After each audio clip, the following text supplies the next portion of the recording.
Nice to see you again. Do you mind if I call you Glenn? Because that's I don't want to call you. Thank you, and welcome to Business and Politics. Thank you for making time.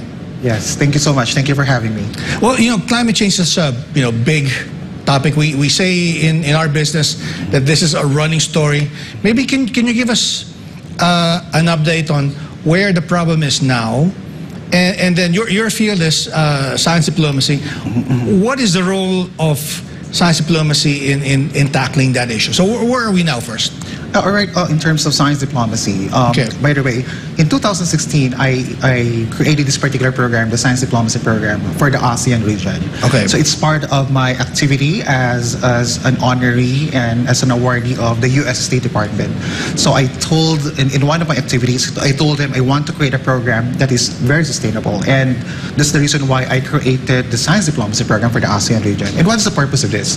The ASEAN Science Diplomacy Program is actually to train our outstanding scientists and engineers of Southeast Asia on how science is going to be communicated and how science is going to be used, going to be utilized by our policymakers and decision makers.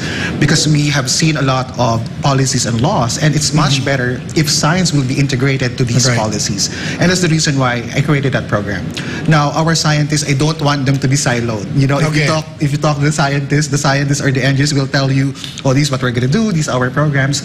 So very technical in nature. Yeah. But if you're a science diplomat, we want our science to be known. We want our science to be useful to the different beneficiaries of the project, the different partners. We want them to embrace the importance of science, and that's the reason why there is what we call Science Diplomacy Program. I was a bit surprised, and forgive me for saying this, that because I've known you as a Harvard Kennedy School alumnus. We know each other also because of the Philippine Council of Foreign Relations, right? So I know the diplomacy part. I didn't realize your background was really chemical engineering. Yes. Right. So how did you get involved in this? What is the main thing that we should be looking at right now in terms of climate change? Climate change, yes. The Science Diplomacy Program, right, it can be used as a platform to address the impacts and risks of climate change. So in 2010, I created this program, the Climate Smart Philippines Science for Service program. And part of what we do is to educate the different stakeholders. So we have been traveling to different parts of the country, different parts of Southeast Asia, on how we're going to come up with the best projects and programs that will really address the needs of our people. And that's the purpose of Climate Smart Philippines. So we have been traveling to Luzon, to Visayas, and Mindanao. To be more specific, for example, in Climate Smart Mindanao, we have partnered with Mindanao Development Authority in 2016. We partnered with them. That was during the time of Secretary Alonto when he was still alive. And part of the partnership is to train and capacitate all stakeholders, the government agencies, the local government units, even the indigenous community. You're saying, right? Correct.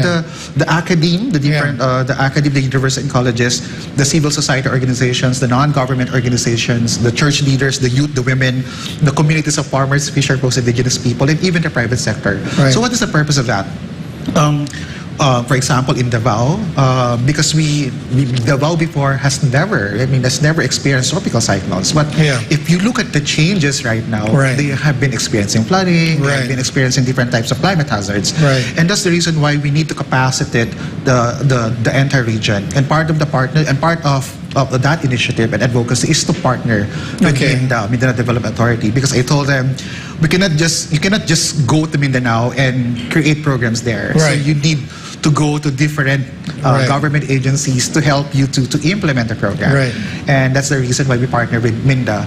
So we started in 2016, and last year we had a renewal of the partnership with Secretary Acosta, and it was what? It was really great, because now we're not only concentrating on the climate change adaptation, adaptation meaning assessing the risk and how we're going to manage risk and how it's going to be communicated to different stakeholders. Now we're also integrating the climate change mitigation, the net zero emissions, because this is about the Paris and Glasgow agreements. So that's what we're also going to do, because what Minda or Minda or the Climate Smart Mindanao is focusing on is they also want to reduce their GHG emissions. I mean, for the entire Mindanao. Right. Yes. So I'll get into that in a minute, but I'm just quite interested that you're doing this at the local and grassroots level, because when we talk about climate change, of course, what I hear most often are global policy, right? Because it affects the entire world, and of course national policy. Yes.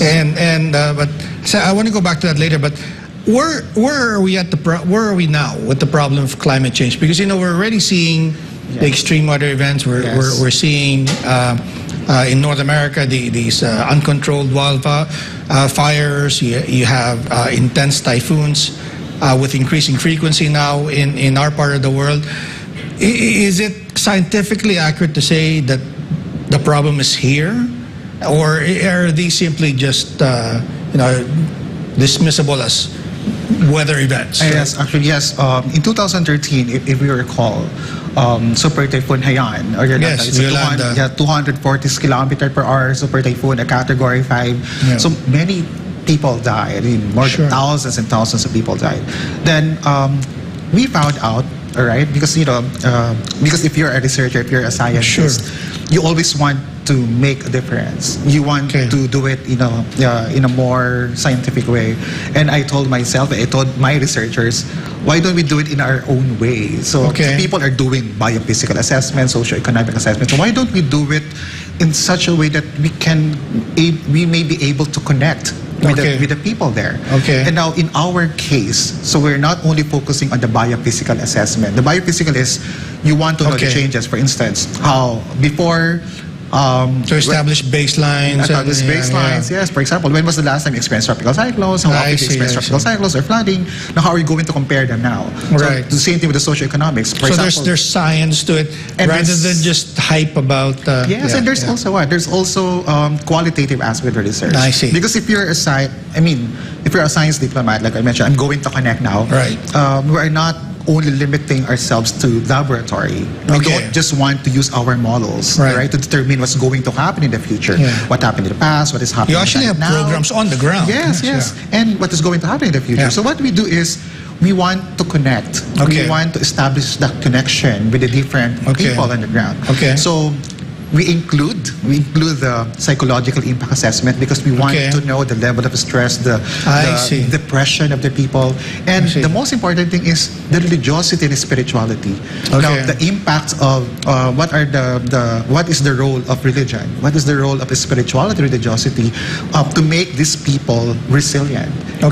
So we started with that particular program, and that's part of the social aspect or the qualitative aspect of research. So it's the whole. The approach is not just the quantitative aspect, using the models, but you also want to validate these models by the actual experiences of the people. Now, are you doing this uniquely in the Philippines, or are you part of a global community that's sort of comparing notes and working together on the methodologies and actual practices?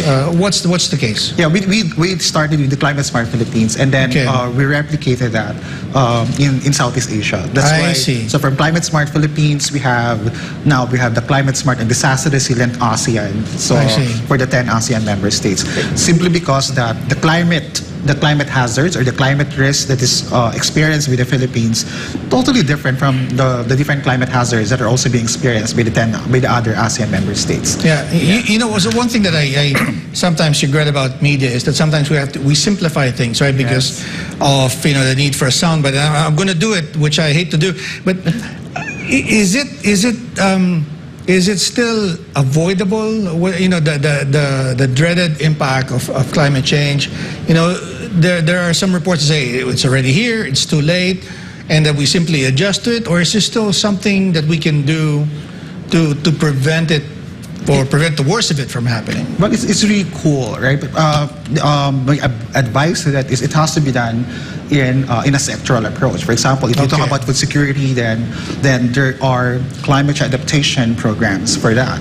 So if you talk about energy, so what are the mitigating measures? So what are different adaptation solutions for that? So it's really very hard to do it. To approach it. For example, food, energy, water, because Sure. my advice would always be, okay, you have to address the problem in a sectoral manner, per priority area. Sure. Now, when you mentioned how are we going to address the impacts, in Yeah. the Philippines, we have the National Climate Change Action Plan, or the NCCAP, and it has 7 priority areas: the food security, sustainable energy, water sufficiency. Number 4, human security. 5, the ecological and environmental stability. Number 6, the climate smart and disaster resilient infrastructures and even services. And number 7, the knowledge management and capacity building. So how are we going to localize that so that people will understand the significance of the work? Sure. That's what we do. We travel to Right. different parts of the country, and we train them and capacitate them and tell them and teach them how climate change is going to be addressed at the local level. Yeah, I remember when Senator Legarda was campaigning. This was also an issue that was important to her, and she was connecting climate change with poverty, right? Because they're the most vulnerable. Is that how you would maybe help people understand it or appreciate or do something about it? Because it affects the most vulnerable in society, right? Yes, when we started the program Climate Smart Philippines, we really started.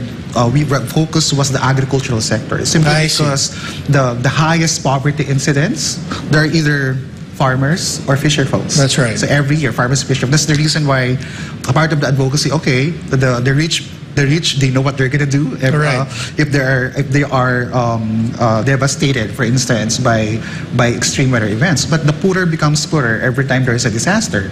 Our farmers, for instance, it will take some time before they can recover because, for instance, the crop yield was devastated or was ruined by tropical cycles or by typhoons. So something like that. So that's what we do. When we started with Climate Smart Philippines, the real focus was for the farmers and the fisher folks. That's why if you look at some of our works, we're focusing on the agricultural sector, our farmers, fisher folks, most vulnerable sector, the most vulnerable sectors in the society. Right. Very, very interesting. Glenn, we'll just have to take a quick break. Sure. You're watching Business and Politics. We'll be right back.